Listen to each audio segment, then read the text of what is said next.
Selain itu juga banyak ya dilaporkan berbagai macam organisme berbahaya yang statusnya adalah organisme patogen seperti bakteri, salmonella, terus vibrio itu banyak menghasilkan persoalan atau masalah kesehatan terutama di pencernaan.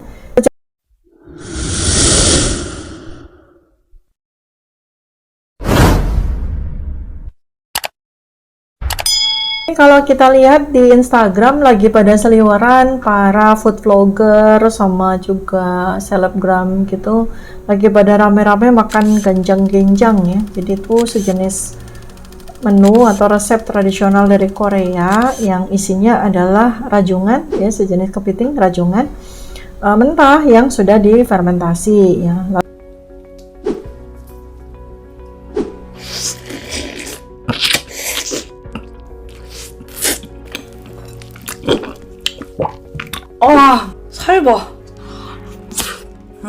Lalu juga kan sebenarnya kan udah lama juga ya mukbang-mukbang yang dari Korea, dari Cina, dari negara lain juga termasuk Indonesia itu pada makan seafood ya macam-macam tuh mentah. Misalnya seperti beberapa selebgram atau food vloggernya dari Thailand itu kan memamerkan cara makan udang mentah atau kerang mentah gitu ya. Jadi kita kan orang Indonesia kan sukanya ikut-ikutan. Nah, ini lagi rame banget ini pada rame-rame makan ganjang-genjang itu yang rajungan mentah itu ya. Ya, saya mesti sampaikan kepada Anda satu info yang untuk menjaga kehati-hatian karena kan jangan sampai orang Indonesia itu latah tapi nggak tahu bahayanya, nggak tahu ada resiko-resiko besar yang tersembunyi di balik konsumsi makanan mentah ya. Jadi saya memberikan warning saja gitu. Saya sendiri kan termasuk orang yang cenderung senang ya dengan makan makanan yang Japanese style seperti sushi, kemudian sashimi itu. Saya termasuk senang ya walaupun tidak terlalu sering gitu. Tetapi memang harus dipastikan bahwa makanan-makanan mentah itu terutama seafood itu safe ya. Mereka mengikuti kaidah dari food practice ya, higienitas ya. Kemudian kebersihan itu harus sangat dijaga dan memenuhi standar baku internasional ya baru bisa dimakan secara mentah. Sungguh pun demikian, tetap aja loh dari negara-negara yang banyak mengkonsumsi seafood mentah itu laporan tentang bagaimana masyarakat pengkonsumsi seafood mentah itu mengalami berbagai macam penyakit yang berkaitan dengan kebiasaan makan seafood mentah itu juga banyak gitu ya. Termasuk misalnya di Jepang ya, di beberapa negara yang memang mengkonsumsi makanan mentah itu angka kesakitan karena cacing pita yang berasal dari seafood mentah yang dimakan, yang kemudian cacing pita itu dalam keadaan masih hidup ya karena kan nggak dimasak ya, terkontaminasi lah si seafood itu, kemudian bersemayamlah mereka di liver, di beberapa organ penting, bahkan sampai di otak loh ya. Jadi bahkan juga sampai di mata, itu banyak dilaporkan. Kenapa itu bisa terjadi? Ya karena memang asalnya juga tidak higienis ya.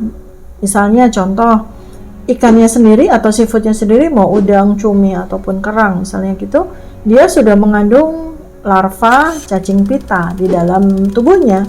Dan karena dimakan secara mentah ya larva itu tidak mati atau telurnya itu tidak mati. Akhirnya kemudian dia masuk ke dalam organ-organ tubuh ya, di usus, di liver dan sebagainya, kemudian menetas dia, jadilah dia cacing pita yang bersemayam di dalam tubuh manusia gitu. Selain itu juga banyak ya dilaporkan berbagai macam organisme berbahaya yang statusnya adalah organisme patogen seperti bakteri, salmonella, terus vibrio itu banyak menghasilkan persoalan atau masalah kesehatan terutama di pencernaan. Secara umum banyak terkandung di dalam kerang-kerangan ya. Nah itu bakterinya tuh salmonella dan vibrio. Dan rentan untuk menimbulkan permasalahan gangguan pencernaan akut, misalnya diare, kemudian muntah ya. Lalu ya berbagai gangguan pencernaan lainnya seperti sembelit dan seterusnya.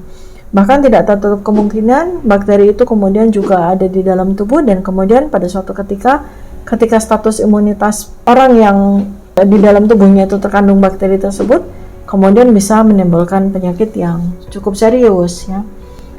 Dan laporan-laporan yang lain ya, selain bakteri kemudian cacing pita, itu yang banyak sekali juga ya parasit-parasit selain cacing yang cukup membahayakan bagi tubuh orang yang mengkonsumsinya, dan rata-rata paling banyak itu terdapat pada jenis kerang-kerangan semacam ada clams, ada oyster, ada mussels yang tidak dimasak dengan baik atau bahkan dikonsumsi secara mentah. Jadi hati-hati ya teman-teman semuanya ya. Jadi kalau di luar negeri, kalau di restoran-restoran bagus, mereka kan harus mengikuti standar kelayakan dan keamanan dari makanan yang di-prepare, yang disajikan kepada tamu ya. Tetapi yang agak berbahaya itu adalah makan seafood di tempat-tempat yang higienitasnya tidak terjaga, lalu kemudian juga mutu atau kualitas dari seafood itu juga bukan grade yang memang layak untuk dikonsumsi secara mentah. Jadi itu kan memang ada gradingnya ya.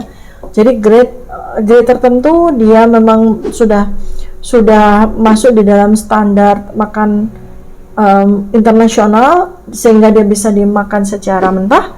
Tapi ada grade di bawahnya yang tidak bisa dimakan secara mentah. Jadi Anda mesti hati-hati nih ya.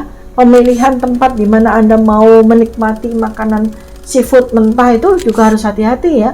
Pertama, Anda mesti lihat apakah restoran tersebut, tempat makan tersebut sudah mengikuti standar keamanan internasional, terutama dalam penyajian seafood mentah. Kedua, apakah higienitas dari restoran tersebut juga terjaga.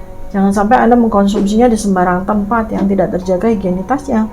Kontaminasi bakteri maupun parasit-parasit ikutan yang sebetulnya tidak ada di dalam tubuhnya si seafood itu bisa saja terkontaminasi dari pasar, dari tempat dia terdistribusi, dan seterusnya. Jadi ini saran saya ya buat teman-teman, demi untuk keamanan Anda, demi untuk kesehatan Anda ya.